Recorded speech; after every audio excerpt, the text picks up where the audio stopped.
बिस्मिल्लाहिर्रहमानिर्रहीम अस्सलाम वालेकुम students, I hope all of you will be fine. Measuring temperature में सबसे पहले हम बात करते हैं जब भी किसी भी आप सब्सटेंस को हीटअप करते हैं, हीटअप करने पे याद रखें उसका टेम्परेचर इंक्रीज़ होता है। जब टेम्परेचर इंक्रीज़ होता है वो एक्सपैंड भी होता है, एक्सपैंड होने पर उसका वॉल्यूम इंक्रीज़ होता है। जब वॉल्यूम इंक्रीज़ होता है मास में तो कोई चेंज नहीं आता। तो फिर एक रिलेशन तो हम जानते ही हैं, यू नो वेरी वेल, कि क्या चीज़ चेंज हो सकती है। तो वो जो चीज़ चेंज होती है हमारे पास वो है डेंसिटी। कैसे? You can see here density and the volume is inversely proportional. Density mass over volume है और डेंसिटी और वॉल्यूम का रिलेशन आपके पास इन्वर्सली प्रोपोर्शनल है। जब वॉल्यूम आपका इंक्रीज़ होता है तो डेंसिटी डिक्रीज़ हो जाती है और वॉल्यूम डिक्रीज़ होता है तो density increase. During this process mass में कोई चेंज नहीं आता, मास रिमेंस कांस्टेंट। इसके अलावा टेम्परेचर जब इंक्रीज़ होता है तो एटम्स की वाइब्रेशन फास्ट हो जाती हैं, करंट को फ्लो करना मुश्किल होता है और we can say that the resistance of the substance will increases. I hope this one will be clear to you कि resistance ज़्यादा हो जाती है। क्यों? देखिए ना, ये एटम्स हैं, ठीक है, ये एटम्स हैं, ये एटम्स हैं और ये वाइब्रेट कर रहे हैं ऐसे ऐसे, इलेक्ट्रॉन्स यहाँ से आ रहे हैं। अब पहले वाइब्रेशन स्लो स्लो है, इलेक्ट्रॉन कुछ पास कर जाएंगे, लेकिन जब ये वाइब्रेशन फास्ट हो जाएंगी इलेक्ट्रॉन को गुजरना मुश्किल हो जाएगा। तो यही वजह है कि टेम्परेचर इंक्रीज़ होने से रेजिस्टेंस ज़्यादा हो जाती है। I hope this one will be clear to you. तो कुछ प्रॉपर्टीज़ टेम्परेचर के चेंज होने से चेंज होती हैं। अब अगर हम बात करें टेम्परेचर की मेजरमेंट्स के बारे में, तो टेम्परेचर की जो मेजरमेंट्स हैं उसको मेजर करने के लिए सबसे पहली चीज़ जो हम डिज़ाइन करते हैं वो है थर्मामीटर। और टेम्परेचर के बारे में एक चीज़ आप अच्छी तरह से समझ लें कि टेम्परेचर आपके मॉलिक्यूल्स की, किसी भी सब्सटेंस के अंदर मौजूद मॉलिक्यूल्स की एवरेज काइनेटिक एनर्जी को रिप्रेजेंट करता है। ठीक है, मिसाल के तौर पे 100 मॉलिक्यूल्स हैं, या बॉयल वाटर की अगर मैं बात करूं तो उस बॉयल वाटर के अंदर जो मॉलिक्यूल्स हैं, अगर आप उस मॉलिक्यूल्स में से सारे मॉलिक्यूल्स की में एवरेज निकालें तो वो जो उनकी एवरेज एनर्जी है टेम्परेचर की, एवरेज एनर्जी जो कहलाएगी उन मॉलिक्यूल्स की, that is represent the temperature. वो टेम्परेचर से रिप्रेजेंट हो रही है। यानी 100 डिग्री सेल्सियस के मॉलिक्यूल की एनर्जी ज़्यादा होती है, 50 डिग्री सेल्सियस के मॉलिक्यूल्स की एनर्जी कम होती है, काइनेटिक एनर्जी। तो टेम्परेचर हमें बेसिकली काइनेटिक एनर्जी के बारे में इंफॉर्मेशन प्रोवाइड कर रहा होता है। और ये बात अच्छी तरह माइंड में रखिएगा, जहाँ टेम्परेचर इंक्रीज़ होगा वहाँ काइनेटिक एनर्जी इंक्रीज़ होगी और स्पीड भी मॉलिक्यूल की इंक्रीज़ होगी, और जहाँ टेम्परेचर डिक्रीज़ होगा वहाँ काइनेटिक एनर्जी डिक्रीज़ होगी और स्पीड भी डिक्रीज़ होगी। अच्छा, टेम्परेचर मेजर करने के लिए हमें दो फिक्स पॉइंट लेने पड़ते हैं हमेशा, freezing point, upper lower fix point that is a freezing point, और upper fix point that is a boiling point. इसके मेजर करने के लिए हम करते क्या हैं, हम प्योर वाटर लेते हैं। याद रखिएगा, इम्प्योर वाटर नहीं लेना, प्योर वाटर आपने लेना है और प्योर वाटर यूज़ करना है, क्योंकि इम्प्योर वाटर का टेम्परेचर सेम, मतलब आपका जो फ्रीजिंग पॉइंट है उसका ज़ीरो नहीं होगा। इम्प्योर वाटर बॉयल भी डिफरेंट होता है, उसका बॉइलिंग पॉइंट भी डिफरेंट होता है और उसका मेल्टिंग पॉइंट भी डिफरेंट होता है ड्यू टू द इम्प्योरिटीज़। तो आप प्योर वाटर लेंगे, उसमें आप मेल्टेड आइस आपने यूज़ करनी है। प्योर आइस, मतलब क्रश आइस नहीं, आइस मेल्ट होनी चाहिए, क्योंकि देखें आइस जब आप फ्रीजर से निकालते हैं ना तो वो उसका सॉलिड फॉर्म में होती है, वो मे भी माइनस में हो सकता है टेम्परेचर, लेकिन जब वो मेल्टिंग स्टार्ट होती है तो वो टेम्परेचर जीरो में आ जाता है। तो इसलिए हम मेल्टेड आइस में रखने को प्रेफर करते हैं ताकि टेम्परेचर, इस बात की श्योरिटी हो कि हाँ टेम्परेचर 0 डिग्री सेल्सियस है। उसके बाद हम इसको प्योर वाटर में रखेंगे बॉइलिंग पॉइंट पे। एक पॉइंट यहाँ मार्क कर देते हैं, यू कैन सी हियर, जैसे यहाँ पे आपने मार्क किया, ये आपका ज़ीरो हो गया, इसको आपने ज़ीरो मार्क कर लिया, और फिर आपने इसी थर्मामीटर को आपने रखा बॉयल वाटर में और ये टेम्परेचर आपका चला गया 100 डिग्री सेल्सियस पे। ठीक है, और फिर इन दोनों पॉइंट्स के दरमियान जो आपने मार्क किया था, एक 0 डिग्री सेल्सियस और एक 100 डिग्री, इक्वल पार्ट्स में हम इसको डिवाइड कर लेते हैं। This phenomena is known as a calibration of the thermometer. इस प्रोसेस को हम थर्मामीटर की कैलिब्रेशन कहते हैं।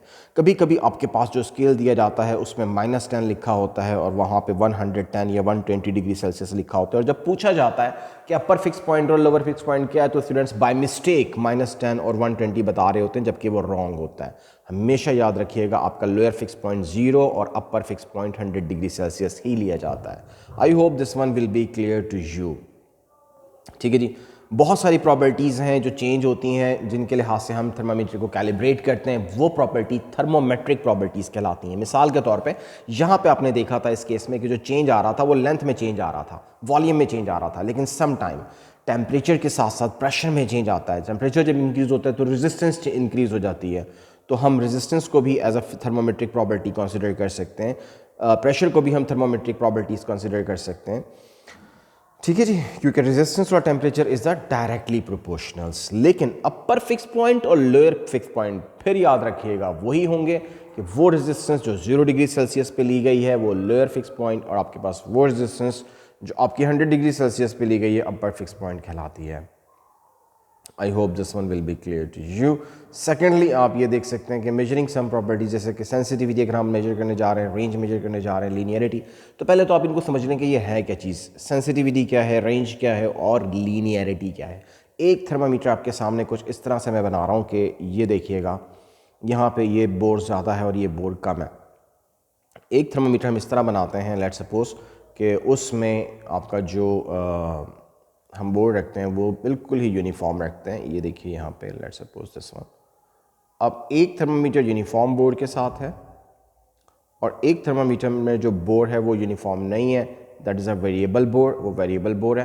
तो इसमें जो चेंज आएगा, वन मिसाल के तौर पे 0 डिग्री सेल्सियस है, ये 1 डिग्री सेल्सियस है, ये 2 डिग्री सेल्सियस है, तो इसमें जो चेंज आएगा 1 सेंटीमीटर अगर यहाँ आया है तो ये भी 1 सेंटीमीटर आएगा, अगर ये फिर ये भी 1 सेंटीमीटर आएगा, यानी ये चेंज सेम आएगा।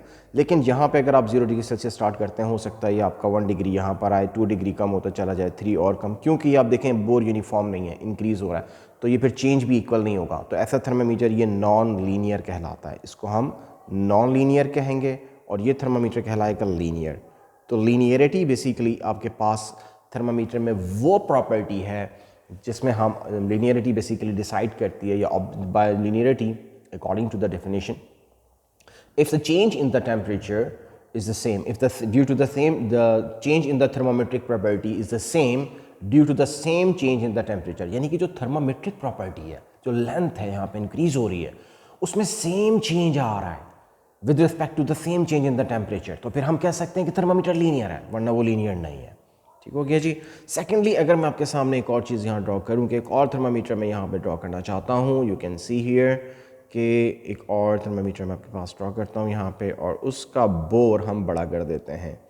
ठीक है, ऊपर वाले थर्मामीटर से इसका बोर हमने डबल कर दिया, तो हम क्या देखते हैं कि ये तो 0 से स्टार्ट हो रहा है यहाँ पे, लेकिन यहाँ पे 1 डिग्री सेल्सियस यहाँ पे आ रहा है। अच्छा, इंटरेस्टिंग बात ये कि जितना एक्सपेंशन यहाँ पे आया है, वॉल्यूम में जो एक्सपेंशन आएगा, जितना ऊपर वाले थर्मामीटर में आएगा, यहाँ पर भी एक्सपेंशन उतना ही आएगा। बस डिफरेंस क्या है? डिफरेंस है आपके पास ऊपर जो है वो एरिया कम था, नीचे एरिया यहाँ पे ज़्यादा है आपके पास। ठीक है ना, द रीज़न इज़ दिस। तो लेंथ यहाँ कम कवर हुई है, यहाँ पे लेंथ ज़्यादा कवर हुई है, ये ज़्यादा सेंसिटिव थर्मामीटर हो गया, यहाँ लेंथ में चेंज कम आ रहा है। अच्छा, जो लेस सेंसिटिव थर्मामीटर है ना, उसकी रेंज ज़्यादा हो जाती है। रेंज मीन्स कि ये देख लें आपके पास, ये मैं स्केल मार्क करता जा रहा हूँ, तो ये 1 2 3 4 5 6 7 8 9 10, ये देख लें 10 तक पहुँच गई, 11 12 13 14 तक, लेकिन ये यहाँ पे 4 जस्ट 5 तक ही, या मेरा ख्याल है जस्ट सॉरी ये आपके पास मे बी यहाँ पे 4 तक ही जा रहा है, तो ये इतने टाइम में, या 5 तक, ये देखें ये 10 रेंज बता रहा है, और दूसरा स्केल आपका ये जस्ट 4 रेंज बता रहा है, 4 डिग्री सेल्सियस की रेंज आपके पास क्या होती है? Difference between the maximum and the minimum temperature. तो आई होप ये आपको क्लियर हो गया होगा कि सेंसिटिविटी बोर पे डिपेंड करती है। Narrow bore means more sensitive, ज़्यादा एक्सपेंशन आएगी लेंथ में, या थर्मोमेट्रिक प्रॉपर्टी में ज़्यादा चेंज आएगा और आपको ऑब्जर्व करने में आसानी होगी। लेकिन जो लेस लीनियर है, जिसकी लीनियरिटी कम है, उसमें चेंज कम आएगा और आपको ऑब्जर्व करने में मुश्किल होगी। I hope this one will be clear to you. तो गाइज़ यहाँ पर आई होप ये आपको क्लियर हो गया होगा, इसमें कोई कन्फ्यूजन नहीं है, और रेंज के हवाले से भी आपको क्लियर हो गया होगा। दूसरी एक चीज़ जो लीनियरिटी डिपेंड करती है, थर्मामीटर के बल्ब पे भी डिपेंड करती है। अगर थर्मामीटर के बल्ब में क्वांटिटी ऑफ लिक्विड ज़्यादा होगी तो उसमें भी एक्सपेंशन ज़्यादा होगी, और वो ज़्यादा एक्सपैंड करेगा। तो क्वांटिटी ऑफ लिक्विड अगर थर्मामीटर में बल्ब में ज़्यादा होती है तो याद रखिएगा कि वो ज़्यादा सेंसिटिव होता है। तो ये कुछ चीज़ें हैं जिन पे आपकी सेंसिटिविटी डिपेंड करती है, और ये आपको पता होनी चाहिए। ठीक है जी, रेंज के बारे में मैं आपको पहले बता चुका हूँ कि रेंज आपके पास जो है वो मैक्सिमम और मिनिमम डिफरेंस है टेम्परेचर का। लिक्विड थर्मामीटर में हमारे पास 2 लिक्विड थर्मामीटर हैं, एक हमारे पास मर्करी है और एक अल्कोहल है। दोनों के कुछ प्लस पॉइंट हैं और कुछ माइनस पॉइंट हैं। Liquid in the glass thermometer में जैसे कि आप देख सकते हैं यहाँ पे लिक्विड है और ये बल्ब है, और बल्ब में जितनी ये बल्ब की जो क्वांटिटी है ना, ये जितनी ज़्यादा आपका जो सेंसिटिविटी होती है उतनी ज़्यादा होती है। बल्ब में क्वांटिटी अगर कम होती है मरकरी की या लिक्विड की, तो आपके पास जो है यानी कि वी कैन से कि उसकी सेंसिटिविटी है वो कम होती है। ठीक है जी। The second thing in this topic कि जो लीनियरिटी है जो आपके पास लिक्विड यूज़ हो रहा है ग्लास थर्मामीटर में, वो दो तरह के होते हैं, जैसे मरकरी है और अल्कोहल है। ठीक है, तो ये जो आपके पास हैं, जो आमतौर पे दोनों ही लिक्विड लीनियर हैं और लीनियरली एक्सपैंड करते हैं, और जो ज़्यादा एक्सपैंड करेगा लेकिन उसकी सेंसिटिविटी ज़्यादा होगी। ठीक है, और सेंसिटिविटी ज़्यादा होगी जिसकी, ऑब्वियसली उसकी रेंज कम होगी, ये बात याद रखिएगा। और जिसकी सेंसिटिविटी कम होगी उसकी रेंज ज़्यादा होगी, जैसे मैंने अभी आपको ऊपर ड्रॉ करके भी दिखाया, बेशक आप इसको पीछे रिवाइंड करके देख सकते हैं।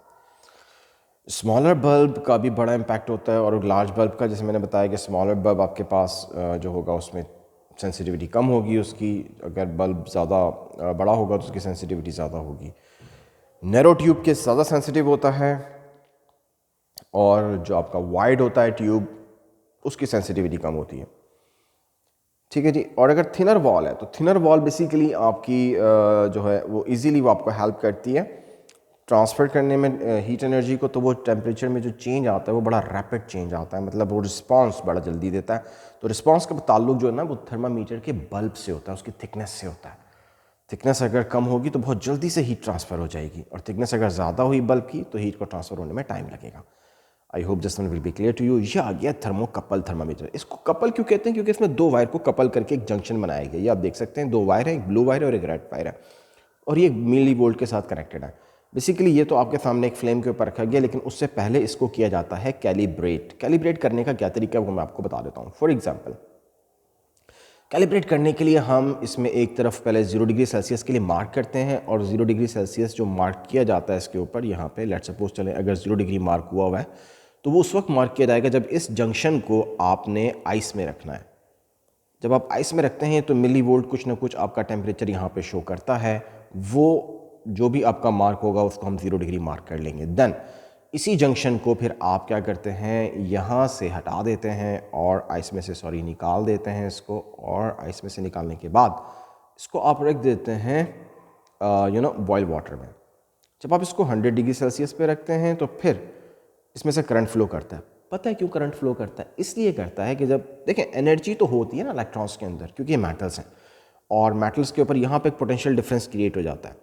एक मेटल्स में ज़्यादा हाई एनर्जी इलेक्ट्रॉन्स होते हैं, एक मेटल में कंपैरेटिवली लो एनर्जी इलेक्ट्रॉन्स होते हैं। तो बहरहाल वो क्या करते हैं, इलेक्ट्रॉन एक्टिवेट होते हैं और वो हाई एनर्जी से मूव करते हैं टू द लो एनर्जी वाली साइड्स पे, और जब वो मूवमेंट स्टार्ट होती है तो करंट फ्लो करता है, और ये मिली वोल्ट आपको यहाँ पे रीडिंग शो करता है।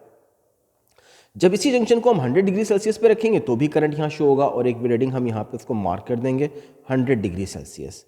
अब हम इसको जहाँ पर इसको हमने मार्क कर लिए हैं, ये हमारे पास मार्किंग बन गई है, इसको हमने कैलिब्रेट कर लिया है, ये मार्किंग हमने बना ली होती है। अब कैलिब्रेट करने के बाद हम कोई भी टेम्परेचर, ये एक ख़ास रेंज के अंदर हम इसमें टेम्परेचर मेजर कर सकते हैं। ठीक है जी। और ये फ्लेम है, जैसे इस फ्लेम को हमने टेम्परेचर मेजर करना है, तो अब यहाँ पर हमने इसको फ्लेम के ऊपर रखा है। जब हम इसको फ्लेम पे रखेंगे तो क्या होगा कि इसका टेम्परेचर ऑब्वियसली मे बी 1000 से भी अगर ज़्यादा है तो फिर ये निडल आगे चली जाएगी। ये ऑलरेडी कैलिब्रेटेड है। इसका सबसे बड़ा फ़ायदा ये है कि इससे आप हाई रेंज टेम्परेचर मेजर कर सकते हैं इजीली, और इससे आप